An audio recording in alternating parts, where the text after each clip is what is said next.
விஜய் வந்தா இந்த தமிழ்நாடே மாறிடும் செழிப்பாயிரும் சொல்லிட்டு டிஎம்கேவை ஜெயிக்க வச்சிட்டீங்களாடா டே. லைஃப்பை தொலைச்சிட்டேன். நம்ம சேனல் ஆரம்பிச்ச ஃபர்ஸ்ட் வீடியோல நான் என்ன போட்டிருந்தேன் அப்படின்னா, டிஎம்கேவோட பி டீம் தான் வந்து டிவிகே அப்படிங்கிற மாதிரி நான் சொல்லியிருந்தேன். ஏன் அப்படி சொன்னேன் அப்படின்னா, ஏன்னா இவர் வந்து ஒரு வார்த்தை கூட வந்து பிஜேபி பத்தி பேசல, எடப்பாடி பழனிசாமி அவர்கள் பத்தி பேசல. ஏன் பேசல? அப்படி பேசியிருந்தாங்க அப்படின்னா டிஎம்கேவோட அடித்தளம் அரசியலே வந்து கலந்து போயிருக்கும். இந்த எலெக்ஷனை வந்து டிஎம்கே எதை நோக்கி கையாண்டுச்சு?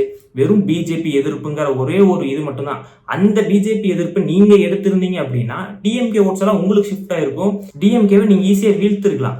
நீங்க அடுத்து நீங்க அலையன்ஸ் ஃபார்ம் பண்றீங்க, அலையன்ஸ் ஃபார்ம் பண்ணலங்கிறத தாண்டி டிஎம்கே ஈஸியா வீழ்த்தி இருக்கலாமா, வீழ்த்தி இருக்க முடியாதா? நான் அந்த வீடியோ போட்டப்போ நீங்க எல்லாம் என்ன சொன்னீங்க? நான் வந்து 200 ரூபாய் யூபிஐ, நான் வந்து காசு வாங்கிட்டு பேசுறேன் அப்படின்னா, நானாவது பரவாயில்ல, நான் செய்யற வேலை என்னன்னு தெரிஞ்சு செஞ்சேன், நான் போடுற ஓட்டு யாருக்கு வரும், அதனால யாருக்கு பயனு அப்படிங்கறது தெரிஞ்சு புரிஞ்சு நான் பண்ணேன். நீங்க வந்து எதுவுமே தெரியாம எதுவுமே புரியாம விஜய் வந்தா இந்த தமிழ்நாடே மாறிடும் செழிப்பாயிரும் சொல்லிட்டு டிஎம்கேவை ஜெயிக்க வச்சிட்டீங்களாடா டே.